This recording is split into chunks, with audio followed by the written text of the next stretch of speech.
About 2 weeks ago, I was like, looked at my phone after I'd been on Do Not Disturb for a while, and I saw that I had 3 calls in 1 minute from the same number. So I screenshotted it and I scheduled a LinkedIn post that just said, "Why are salespeople like this?" Hello and welcome to Pretty Funny Business. I'm Lauren Aquilino. I'm Sydney Mulligan. And today we have with us our best friend, James Leedom. Hi. Hi, James. I'm James. James, thanks for joining this podcast with 1 hour notice. Yeah. Hey, I'm typically busy. Okay. Don't think that I'm not busy or anything. You're a busy guy, but right now you're on vacation? Yeah, I am on vacation in New York City. Yes. Yes. But you decided to go to the Adobe office, your employer, on vacation? I'm not here. No, that's not where I'm at. Definitely not. I wouldn't record that here for sure. Yeah. That's a good point. That's a great point. There was a dream that you had about where James was going to dream. He decided to spend his PTO in the Adobe office in New York City. That's right. Weird. Well, welcome back to Virtual PFB. I like it. I mean, we haven't been virtual in 20 episodes. Yeah, so. I think the last virtual episode we recorded was in December of 2024. That's crazy. Do we even know what we're doing? No, obviously not, because we had to hire real grown-ups to be here to monitor us this time. And we had to have 3 of them. There's 3 people on to manage one of each of us. They're all watching. Hey, guys. You're like, James is coming on. We need another person. I'm the 4th. Definitely. Yeah, I'm the 4th to manage you too. Yeah. I obviously forgot what it was like to do these remotely because I did not put away any of the crap in my room. So here's a box of the 3D printer I'm gaslighting my son that he's not getting for his birthday. And also the espresso machine that my husband is gaslighting me that I'm not getting for my birthday. And then there's my newly link in bio. We're at the runways down there. Like it to know it. Everything in the room. And my LTK. Where'd you get that guitar? You know, what about the art? What's that? What shirt are you wearing? Well, this art my husband found on the street. And this is a framed Taylor Swift vinyl. And this is a dress actually from my newly. Perfect. LTK. Perfect. This sounds like a grounding experience. Name 5 things you can see. Name 5 things that are in the link in bio. Yeah. Name 5 things you can smell. 4 things you can purchase. Yeah. So one thing that's great about being virtual is that we can much easier have a guest on, which is great. Yeah, we haven't had guests in a long time. And when we found out today, we were actually not going to have a guest because there were 2 guests I was really trying to get, and they were not available at this time. So you should know. Sorry, James, you were number 3 on the list. Plan C is not a bad place to be. You were like, "Hey, I'm in New York," and I was like, "Cool. You want to do a virtual podcast today? Not you want to be in the room. You want to be 40 blocks away from each other doing a virtual podcast." So the one thing that Sydney and I have been really wanting to do when we had guests back on is we did want to have some men that we really love on the podcast. And unfortunately, that's not really like in our brand guidelines. And so what we did instead was decided to adopt a little bit of a bit that I saw when I saw Giggly Squad Live, where they bring a man out of the audience in a sea of women. Like, you should know it. It is 99. Giggly Squad's not attracting a lot of men in the live show, huh? Non-men. Yeah. Non-men. And so they bring a man up and then they basically ask him a few questions and ultimately ask the audience if this man is trash or not. So we're going to do a little bit of is James trash or not? Should I be nervous? And we're going to find out. We're going to find out. So, James, thanks for hanging with us. Anyone have any hypotheses to share? Hypothesize? I'm sure they do, depending on who's watching. But I think James is probably, I'm going to guess James is mostly not trash, because one time we went to James's house because we hosted a party in Denver, and we asked James if we could ship a bunch of crap from Amazon to his house for the party. And he said yes. And then we were like, also, we're going to come to your house and eat our Chick-fil-A and change clothes for the party. And he said, sounds good. And then when we got there, he lit a bunch of candles and he turned on Taylor Swift. So that's not good trash behavior. That's a good man. So, James, this is your second time on our show. Why'd you come back? I was just asking myself that question a little bit ago. No, I love you guys. I love hanging out with you and spending time with you both. And I like our little text thread, mostly because I'll propose something or text you both, and then you just text each other in that thread instead of taking it somewhere else. So that's like my catalyst to get into your conversation just briefly, and then you move on. This is not the first time we've gotten that feedback recently, actually. It's the fly on the wall strategy. You create the wall and you get to be the fly. Yeah. Ethan has said sometimes we'll start a conversation, we'll start a meeting, and 5-10 minutes in, they are just yapping away about something.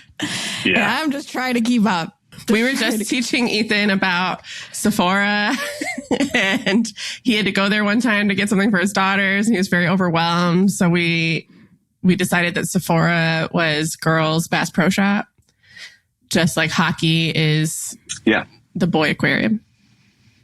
Similar, but different. Similar. Okay. Yeah. I like that. I also think PGA Superstore could be Sephora for Golf Galaxy for non-Republicans, or maybe. When we did talk about this, Bass Pro Shop's not where I'm going. I don't have that. I don't think so. I'm in Ohio, but I'm in Cleveland. PGA Superstore, never heard of it. Yeah, we don't have that either, but we have Golf Galaxy. Just a golf shop.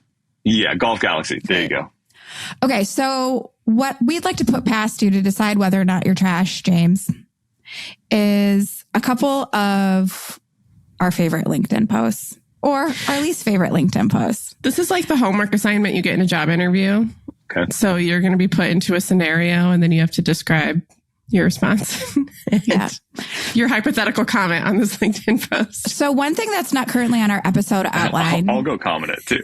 One thing that's not currently on our episode outline, given that we just put James in an hour ago, is the time that we went viral/unviral on LinkedIn Lunatics. And I know we just had a whole episode about this, but to promote that episode, I made another post that was we were featured on LinkedIn Lunatics. I was proud. Sydney was sad. And guess what? Lot of men come into my profile after that. And James also, not saying that you're trash in the same way that those men are, but you were like, can you link me to that Reddit post? Because I'd like to see it. Someone else DM'd me and was like, hey, can you send me the link to the LinkedIn Lunatics post? And I was like, no, you have to go do that labor yourself. He said, I tried. Can I? Yeah. So I tried. I love LinkedIn Lunatics as a subreddit. Now, I don't post things there. I send them to other group chats. Was it you? When I no, it was not. It was not. I'll never tell if it was, but it wasn't. Trash. Exactly. I was like, well, bye. Yeah. I wouldn't do that. I would screenshot and send it to you both in that chat with you two. And that's your own personal LinkedIn Lunatics. You'd be like, girls, you're borderline. Girls, it's time to pull back. Yeah, exactly. What I was surprised at is that it didn't get thousands and thousands of upvotes. But does that mean it was popular? You found it. But does that mean it's less? Oh, I found it because Lauren linked it to me. But I was scrolling through the top posts. Oh, it's not on the top post. Because it wasn't the top post. Yeah, but does that mean you're more of a lunatic or less than a lunatic? Oh. It's almost better to be more popular. Sure.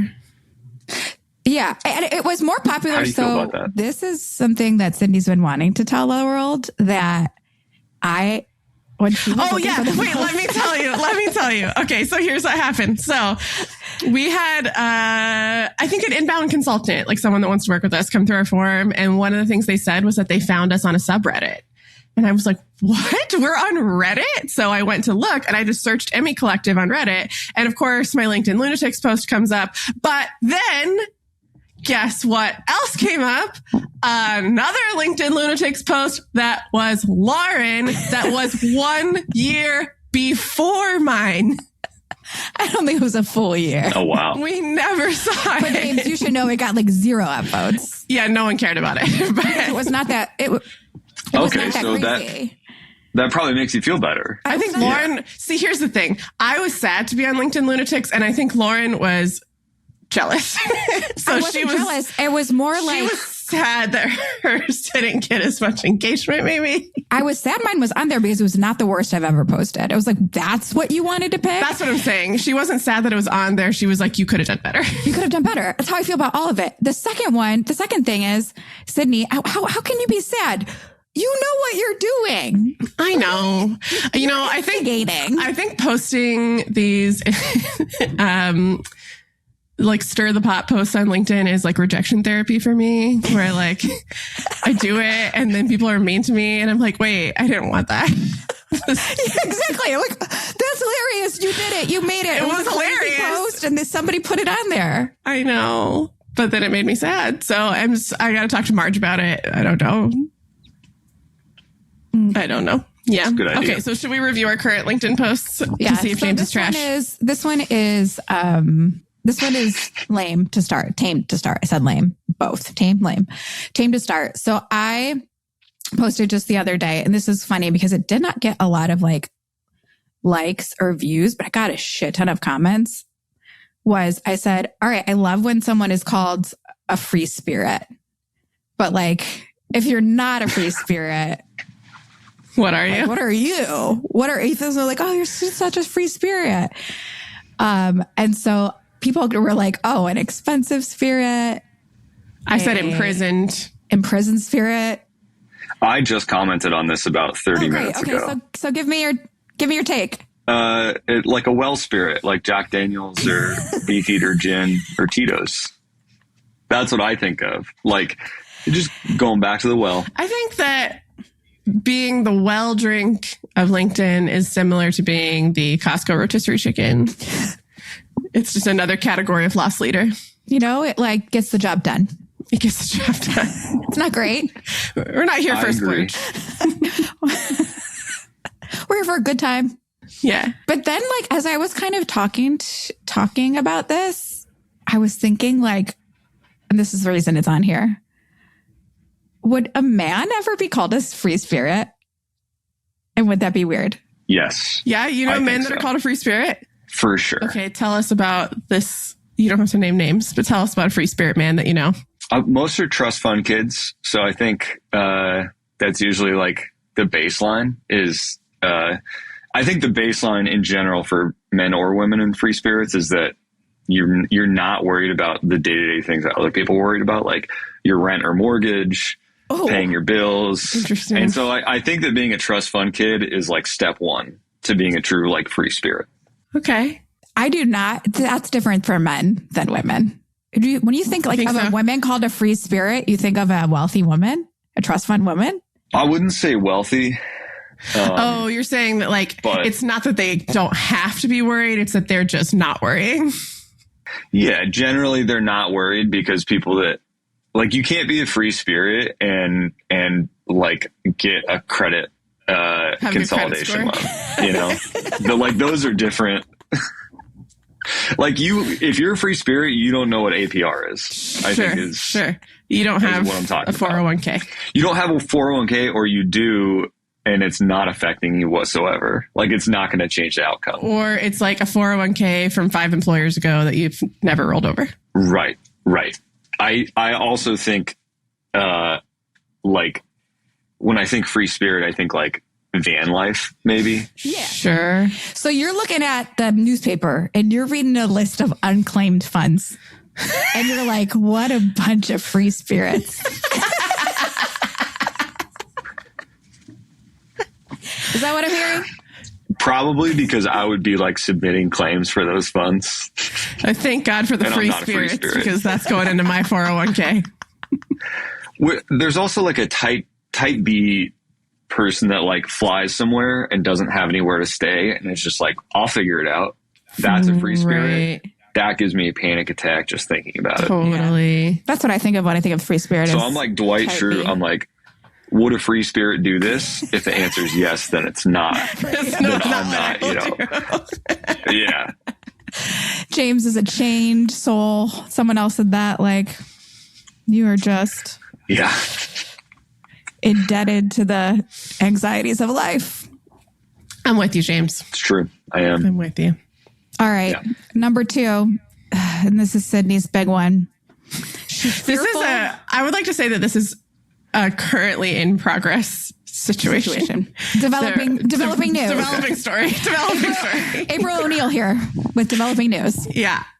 So about like 2 weeks ago, I have, for the last maybe 6 months, I've always gotten a lot of sales calls, but for the last 6 months, I have been getting like 6 to 10 a day. Like obviously my phone number went out in some sort of data breach. I'm on ZoomInfo, Apollo, Clearbit. I'm everywhere. You know, I've also had this phone number for 20 years. I've literally had it for my whole existence as a human with the phone. So I just get a lot of sales calls, spam calls, whatever. But what I have noticed more and more is I am getting back to back to back calls from the same number. Like if I don't answer, they just call right back, and I don't answer and they call back again. And it's happening all the time. So about 2 weeks ago, I was like, looked at my phone after it had been on Do Not Disturb for a while, and I saw that I had 3 calls in 1 minute from the same number. So I screenshotted it and I scheduled a LinkedIn post that just said, why are salespeople like this? And I would say similar to the last time I got posted on LinkedIn Lunatics, I found my way into the algorithm of the sales bros, and they have not appreciated my feedback on this methodology. Their feelings are hurt. They're feeling some big fifis about this. I would say that at this point in the developing news, here are the categories of people commenting on this post. There are people like me who do not currently work in sales and are also horrified by this behavior. There are salespeople who are doing this and justifying it as a legitimate strategy. There are salespeople who are doing this because someone is forcing them to do this to hit some sort of bad KPI. And there are salespeople who are insisting that I am somehow asking for this by visiting their pricing page, having filled out a form, merely existing. Why don't you just answer the phone? It would take less time to answer the phone and tell them to stop calling you than it would to make this LinkedIn post, blah, blah, blah, blah, blah, blah, blah. There are also people who are like, they're just doing their job. Yeah. I'm like, you know what? It is not my problem that they have this job that is harassment. Like I don't, please leave me alone. Specifically, the reason it's a problem, especially as parents, is like, you don't always have your phone on like, what if it is silent? Like if it's a double emergency call, with my child, it's an emergency from your child. That's an emergency. That's what I'm thinking. It's like, you're calling me 3 times. I need to pick up. Something bad has happened. Yeah. And I've become so numb to the triple call that even if someone triple called me because my child was in the hospital, I wouldn't know. Also, I would like to share that when my son was an infant in daycare, I got triple called for the first time. And on the third call, I finally answered and I was like, oh my gosh, who is it? And it was a salesperson from a webinar provider who I will allow to remain anonymous, but let's call them Dark Yap.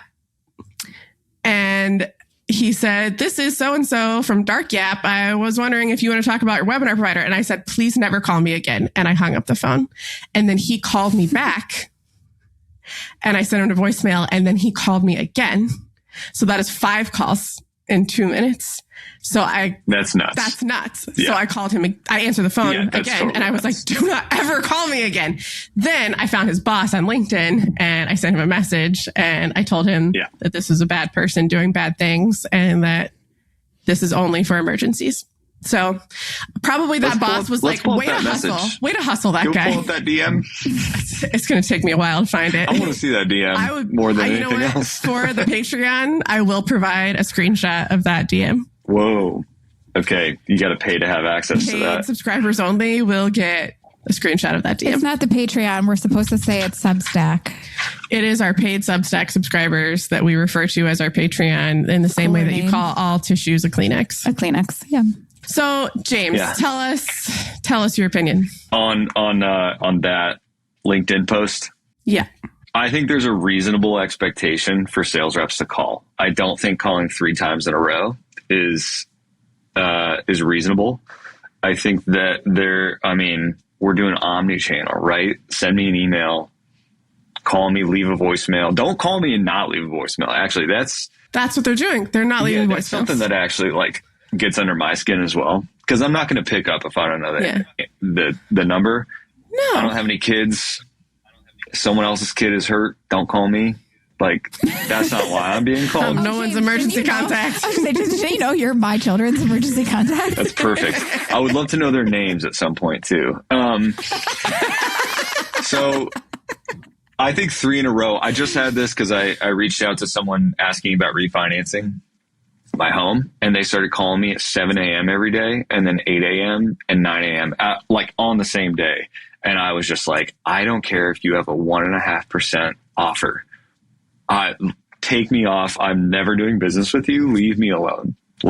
We chatted. Leave a voicemail. I don't understand. Leave a voicemail. Yeah. Is it AI dialers? Is that what's happening? That's what a lot of people in the comments are saying. It's AI dialers. But I would like to say I don't give a flying fairy about that. Is not. Who cares? I still do not call me 3 times. I agree. Also, when this happened, I Googled the phone number to see if I could find out what company it was. And the only thing that comes up is the mental health emergency page. And I was like, that's weird. So I looked at it, and that number is not anywhere on that page. That is just what comes up when you Google it, though. But they're trying to get you admitted. In the comments who was... Yeah, obviously. Please take me. Someone in the comments was like, Googled it and then posted that screenshot. And they're like, I don't think this is a salesperson. And I was like, damn. They're like, please help. Please help me. I don't know why that comes up, but. I would like to also say that it's not hard to hurt men's feelings, men that are in sales. Obviously. And I think that. Obviously. Especially when you put something out in the void like that, you are welcoming any feedback from anybody, and hardly anyone is qualified to give that feedback. So true. I did love that one comment, James, that said to Sydney, well, when you have founded your own business and have had to lead a sales organization from scratch, then you'll understand this tactic. Yeah. She's like, well, good news. Someday you'll get there. Yeah. He made it really weird, though, because I said, great news. I have already done that, and I've never triple called anybody, nor will I ever. And he said, well, good. Then I'm going to call all of your top of funnel. And I was like, excuse me? Enjoy. Have a nice time. He works in the jewelry industry. What are you going to do when you call them? This is a B2B SaaS playground argument. I know. I was like, my dad's going to call your dad's top of funnel. Have fun. Enjoy. I know you are, but what am I? Yeah. Oh my God. All right. People are bored around here. Stop. I don't think that's a lunatic LinkedIn post. I think that is appropriately flaming. I'm afraid that I'm going to get posted on LinkedIn on Lunatics again, but Lauren said that we should post all the commenters on Lunatics instead. I said this post is not lunacy, it's a fact. It's just when people have feelings about you not liking it. Well, it's like when something becomes meta. I also think it was a fact. Like when you mention LinkedIn Lunatics and then it goes to LinkedIn Lunatics and back, it's it almost ruins the fun for them. And it shows that you're aware of what you're doing, where a lot of people that post on LinkedIn Lunatics are not aware, or that get posted on there. They're just actually lunatics. Lunatics. That's my take on LinkedIn Lunatics, is they're unaware of how. Yeah. You can't be a self-aware LinkedIn lunatic. Yeah. I mean, you can, but it's a different category of lunatic. You're in on it. Yeah. You're not. Yeah. It's not funny. That's a LinkedIn comedian. Yeah, thought leader. Some may say. No, loss leaders. We're loss leaders. That's right. I was going to ask about the different categories you had put together. Yeah, loss leaders, thought leaders that post good calorie dense content. And then there's loss leaders who are going to get you in the door, but not leaving with a lot. And then there's AI slop. There's 7 layers of shit, and then there's AI slop. Yes. Apologies to the French. I know that was weird. Sydney didn't swear before. That was weird. I think it's because trying. I'm working hard. If you swear less, I'll start swearing less because I picked up swearing from you. So if we could work on this together, you make your own choices. I know, but I've got that certain pattern recognition thing, and it's really hard for me. You know. Oh my. Quick truth, marketing ops is hard and no one taught you how to survive it. That's where Emmy Collective comes in. We fix the mess your team's already made. Databases that don't explode, campaigns that don't implode, and MQLs that actually mean something. Basically, we do the heavy lifting so your marketing can stop being a dumpster fire. Check us out at emmyco.com before your next email sends itself into chaos. So speaking of pattern recognition, we are going to London. Woo! And this episode will air after we've already come back. Yeah. That's okay. Yeah. That's totally fine. Every time I go to London, which is not many times, it was my 3rd time, I am absolutely the person that's like 3 days in starting to talk with an accent. And I'm like, this is so embarrassing. What do they call that? I've done this in like autism. It's like I've gone to South Carolina and like same kind of thing after like 3 days, like, hey, y'all from the South. Is it like a social emulation or something? Like mirroring? Yeah. In like some I way? think, Yeah. Yeah. It's very masking. embarrassing. It's very embarrassing. Like I can hear myself doing it. So I wish we were recording this at the end of our trip while we were still in London because I'd have a rockin' British accent the whole time. Let's wait, hold on. I want to hear the British accent. She can't. I'm very bad at it. Like I'm actually bad at it. Okay. She's got to be immersed in the culture before it'll come out. Hello, governor. Like it's bad. That was very good. That's exactly how they sound out there. Yeah, nailed it. But there's a few. So we're sponsoring the Marketo user group, and James, that is the product that you work with. Yeah, at Adobe. It's true. I've never Adobe. James's employer, Adobe. Adobe, where I'm not at right now. No, I've never really had to like present or speak at length in a foreign country before. And I know obviously it's English speaking, but I'm still pretty nervous about like saying things that you're not supposed accidentally to say. Inappropriate. Yeah. And even like there are things I realized working with some consultants, etc., that like they say some things that I'm like, you can't do that. Like there's one of them that always says fine. Oh yeah. We've talked about instead this of before. Okay. Like instead of like, okay, fine. yeah, got it. Fine. Like, yeah, fine. So you'll explain something to them instead of like in America, we might be like, all right, yeah, cool, got it. They say fine, but it is. And it sounds very like terse and like you're upset with me. Like, oh. But they don't mean it that way. Yes. Yeah. You're like, fine. All right, fine. Is it actually fine? Are we fine? Is everything seriously? Yeah. I was like, is everything okay? And then I was like, oh wait, no. She's literally just saying like, yep, got it, understand, fine. I kind of like that. I kind of like it. Careful. You got to be careful in front of a client. Can you imagine being in front of a client? Fine. James, you work with a lot of clients. Can you try this out for us? I'll give it a go. I think that'll be my new thing. Give it to go. Yeah, exactly. One of my pet peeves is when someone explains something and I like nod and say, okay, yes, I understand what you're saying. And then they go on for like 6, 10, 15 more minutes explaining the same thing On the topic. And now I'm going to start saying fine. Yeah, fine. Fine. Yeah, fine. It's so, Fine. so bad. I'll try with my friends first. So this is like a PSA. It's almost the same experiment as like looking in the middle of someone's forehead instead of at their eyes and just saying, because if you do like, does it still work? Yeah, you just do it with your friends first. See how it goes. Don't lose any customers. That's the pilot phase. I'm going to do it to my mom next time I see Pilot her. at home. Just, Yeah. She's going to be like, is something on my head? And I'll say, I don't know. I haven't looked. You're like, no, you're fine. You're fine. Oh, yeah, fine. Fine. There was something else. I was talking to someone and they were talking about that they run. And they're like, yeah, I'm quite quick. And I was like, oh, cool. Like, you're fast. That's awesome. But then later I read that quite is actually like self-deprecating in British English. That it means like, I'm only sort of. Quite means only sort of. And I was like, wow, that's like the direct opposite. That's opposite. How we use it. You can see how that'd be wow, really interesting. confusing. So if someone's like, yeah, I'm kind of fast. Or I'm quite fast. That would, I feel like, totally different. I feel like hearing, well, I agree with you that it would sound opposite. Also, someone saying I'm quite quick would make me think that like a toddler is telling me how fast they run.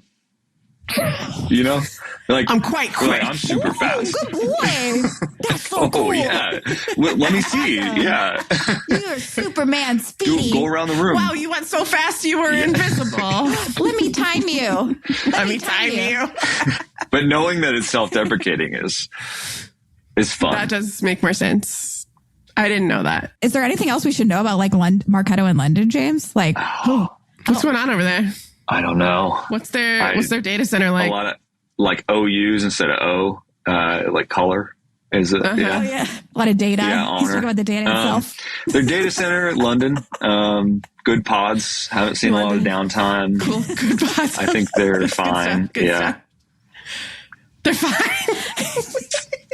Yeah. We good. They're quite fine. They're quite fine. Yeah, quite fine. Yeah. The other one you were mentioning earlier was pants. Not good. Can't Not say good. pants. You can't say It's pants. Trousers, right?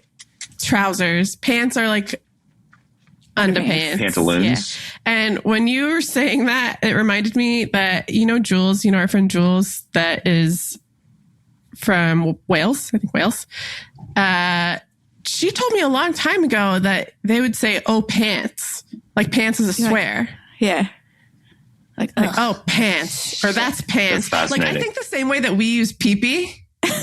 You'd be like, oh, that's the I don't pee-pee use terminal. pee-pee that way. You use it that I use way. pee-pee that way.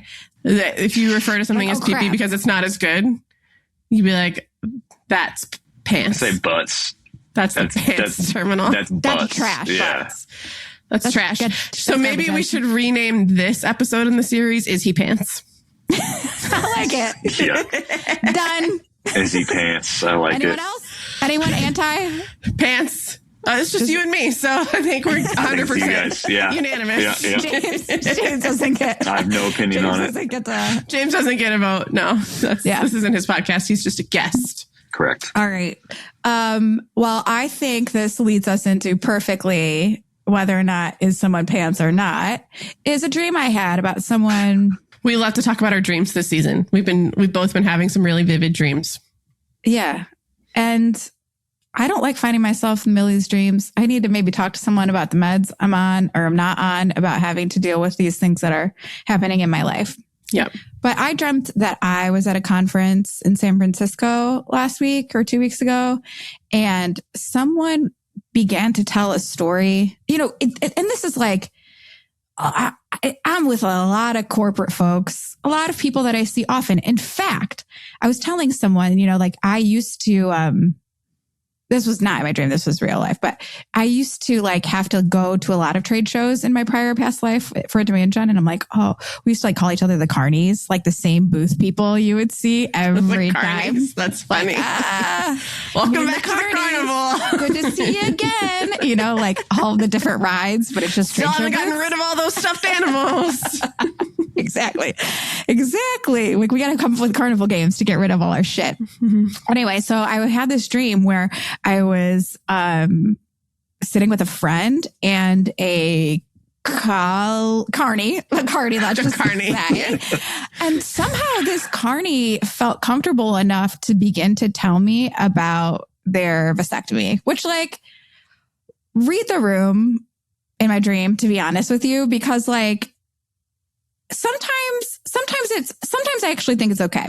I'm going to say that.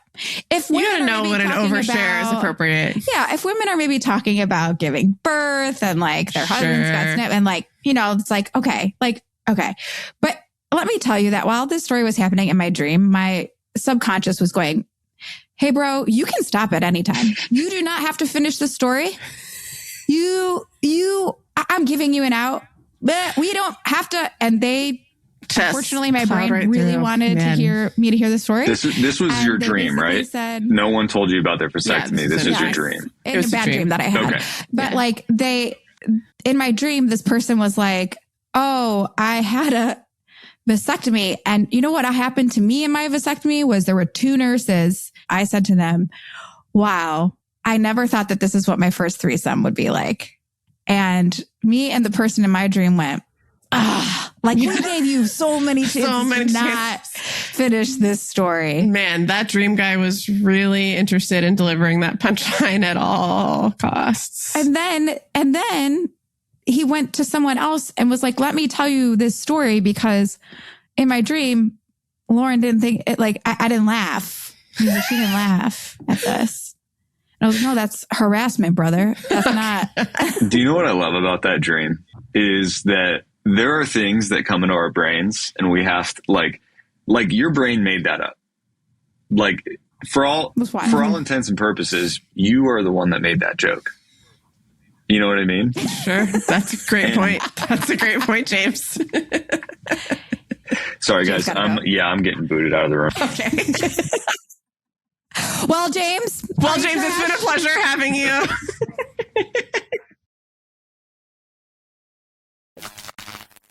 Thank you for sharing about your dream.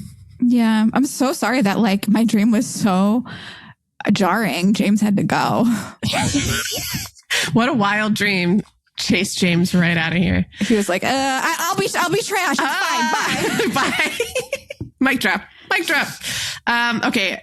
For our final segment, I would like to share one quick story and what it taught me about B2B marketing, which is I make a lot of iced coffee at home, like a lot of iced lattes at home. So I really wanted to have the clear cups, you know, like disposable cups to make my iced lattes and take them out into the world. So I bought some compostable cups on Amazon, like, I don't know, a year ago. And something about compostable cups, they're like very heat sensitive. I don't know what happened, but where I was storing them, the lids got too warm. None of the lids fit the cups anymore. So they're just like all these cups. Unfortunate. Headless cups. It was annoying, but I've just been using them without lids. Then I kept getting these ads for these really cute cups with the rounded bottoms on Instagram. And I was like, you know what? My cups don't have lids, so I'm going to buy these cups. And I've really been trying to not buy stuff on Amazon because I think Amazon is trash. So I bought them directly from the vendor. It's called Tossware. And I ordered the cups. You need to order the cups, you need to order the lids.